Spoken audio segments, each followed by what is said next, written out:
나를 사랑한다는 말은 되게 간단하지만 사실은 엄청난 의미가 숨어져 있다는 것을 알게 되었습니다. 나를 사랑한다는 것이 도대체 뭘까요? 결국 전체를 사랑한다는 것과 같은 말입니다. 일부만 사랑하는 것이 아니고 내가 정해놓은 기준만 사랑하는 것이 아니고 그냥 모두를, 전체를 사랑하는 것.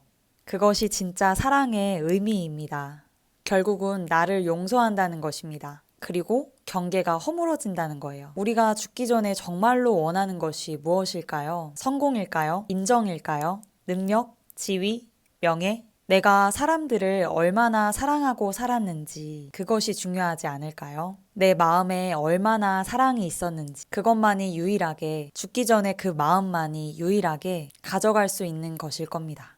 여러분은 자기 자신에 대해서 어떤 기준을 가지고 계신가요? 내 외모에 대해서, 내 능력에 대해서, 내 조건에 대해서 아마 수많은 조건으로 나를 평가하고 있을 거예요. 그래서 항상 마음의 여유가 없고 늘 쫓기는 마음으로 살고 늘 불안하고 채워도 끝없이 불안이 찾아오고 그 허전함이 있을 겁니다. 우리가 살면서 조건화된 나가 있습니다. 만들어진 나가 있죠.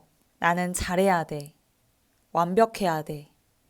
이 정도는 돼야 돼. 그 만들어진 나가 여러분일까요? 그게 진짜 나일까요? 그 조건을 만족하면 100점을 맞으면 나는 행복할까요?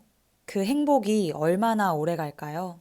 여러분이 조건으로 학습한 이 정도는 돼야 한다는 그 기준, 그거 만족하면 그 조건에 내가 맞는 사람이 되면 그 행복이 얼마나 지속될까요? 여러분의 가슴에 한번 물어보셨으면 좋겠어요. 공교롭게도 조건화된 나가 아니라 나를 있는 그대로 사랑할 때, 나의 모든 것을 인정해줄 때, 모든 것을 사랑해줄 때, 그때 내가 원하는 것은 초고속으로 이루어집니다. 여러분이 무언가를 원한다는 것은, 그것을 이루기 위해 애쓴다는 것은 그 이면에 나는 그것이 없다라는, 나는 너무 초라하다라는 그런 나가 있는 겁니다. 그 위축되고 힘든 나를 외면하고서 외적인 성공을 추구하면 반짝 이루어지는 듯 해도 금방 사라지고 허무해집니다. 그것에 집착해서는 마음의 평화가 없습니다. 사랑도 없습니다.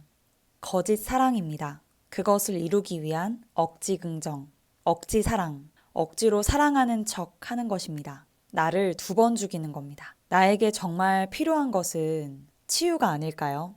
나에게 정말 필요한 것은 사랑이 아닐까요? 아무 조건 없는 사랑. 아무 조건 없는 사랑을 나는 원하고 있지 않나요? 내가 무슨 짓을 해도 여러분은 사랑받고 싶지 않나요? 그냥 존재 자체로 인정받고 싶지 않나요? 그 사랑을 스스로에게 줄 수 있다면 얼마나 좋을까요? 여러분이 원하는 것이 있는 것이 잘못된 것이 아니라 정말 여러분에게 필요한 것은 치유와 사랑입니다. 여러분의 마음이 어린아이처럼 순수하게 열릴 때, 조건 없는 사랑을 할 수 있을 때, 여러분의 세상이 빛날 것이고, 원하는 것은 절로 이루어질 것이고, 가슴에 사랑과 기쁨이 넘쳐날 거예요. 스스로를 치유해 주세요. 여러분 내면에 사랑받지 못한 내면 아이를 치유해 주세요. 사랑받지 못해서 너무 아픈 아이가 있습니다. 내가 너무 아파서 이렇게 하면 사랑받을 수 있겠지? 하고 조건을 만들어 놓은 겁니다. 그 조건에 부합하면 내가 사랑받을 수 있을 것 같아서. 저의 이야기를 해볼게요. 저희 어머니가 아들 없는 집안의 첫째 딸이셔서 존재 자체를 부정당한 그런 마음이 있으셨는데요. 제가 딸이다 보니까 제가 7살 때 남동생이 태어났는데 남동생을 더 예뻐하는 것 같고, 그리고 그때 당시 저는 유치원을 다녔었는데 저하고 어떤 남자아이 딱 2명만 7살이었고 나머지는 모두 다 5살, 6살이었어요. 그때 유치원 선생님들의 관심은 저보다 어린 5살, 6살 친구들한테 더 많이 있었던 것 같고, 저는 막 관심을 받기보다는 조용히 제 할 일을 하는 아이였던 것 같아요. 그때 저는 유일하게 동갑이었던 그 친구를 되게 좋아했었는데 어느 날 그 친구에게 제가 편지를 썼었나 봐요. 그런데 제가 그 편지를 가방에 넣고 있었고 어느 날 엄마한테 혼이 났어요. 그런 편지를 쓰면 안 된다는 혼이 났었던 것 같아요. 그때 저는 무서운 엄마의 표정, 무서운 분위기, 그때 좀 분위기가 무서웠고 저의 내면에서 그 아이가 수치심을 느꼈어요. 그리고 저는 저 자신을 아주 하찮은 존재라고 여겼던 것 같아요. 마치 내 존재가 껌딱지가 된 것처럼 아주 하찮게 돼버린 그런 느낌이었어요. 물론 이 모든 기억은 명상을 하면서 제 무의식에서 찾은 기억들이에요. 그때 이후로 저는 좀 기가 죽었던 것 같아요. 그리고 어릴 적부터 그냥 혼자 잘 노는 아이, 엄마를 귀찮게 하지 않는 아이였어요. 초등학교에 올라가고 제가 10살이 되던 해에 아버지의 사업 실패로 저희 집이 쫄딱 망했어요.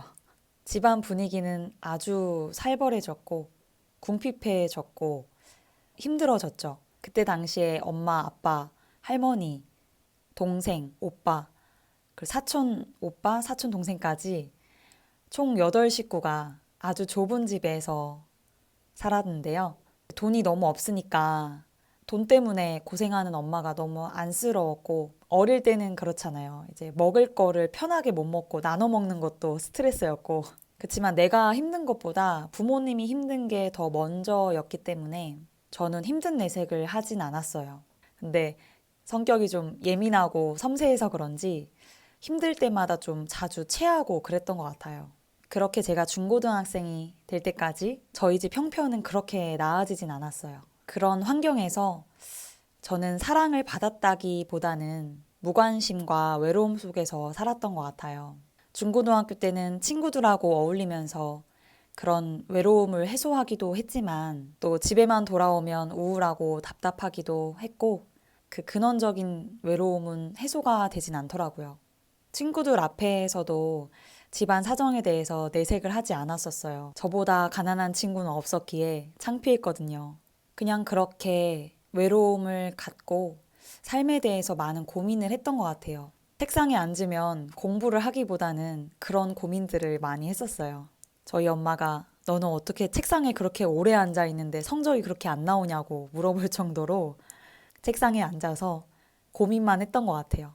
방황을 했었던 것 같아요. 그때 이제 어떻게 하는 게 잘 사는 것일까? 그런 고민을 많이 했었죠.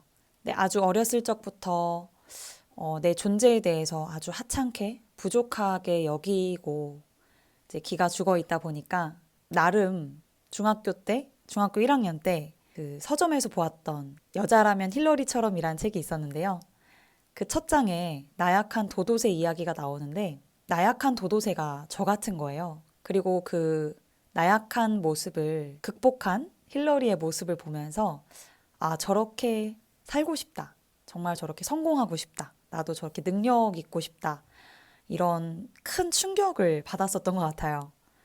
그래서 저도 모르게 뭔가를 잘하고 싶고 완벽하고 싶고 잘해야지만 사랑을 받을 수 있다라고 생각을 했던 것 같아요.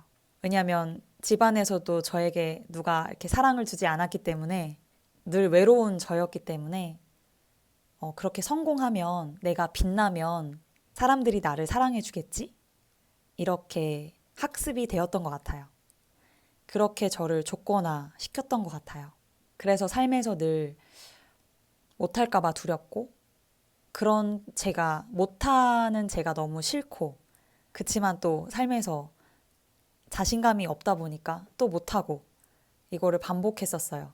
그리고 못한다라는 피해의식이 있고 부족하다라는 피해의식이 있다 보니까 너무나 그 겉으로 보여지는 어떤 성공에 집착을 많이 하게 되고 그 성공을 이루면 자만심에 빠지고 성공하지 못하면 좌절감, 패배감에 빠지고 열등감과 자만심을 계속 오르락 내리락 반복했었어요. 아, 저의 삶을 돌이켜보니까 내가 너무 외로워서 그랬구나. 너무 외로워서 사랑받고 싶어서 그랬구나. 이거를 정말 공감해주고 저의 내면 아이를 치유를 해주니까요. 제 마음이 눈이 녹아내리듯이 녹아내리는 것을 체험했어요. 여러분의 존재 자체는 사랑입니다. 그리고 여러분은 무한한 존재입니다. 무엇이든지 할 수 있고 무엇이든지 사랑할 수 있어요. 그 마음의 힘을 스스로에게 직접 느껴보고 체험해보고 써보셨으면 좋겠어요. 여러분을 응원합니다. 감사합니다. 다음에 더 좋은 영상에서 만나요.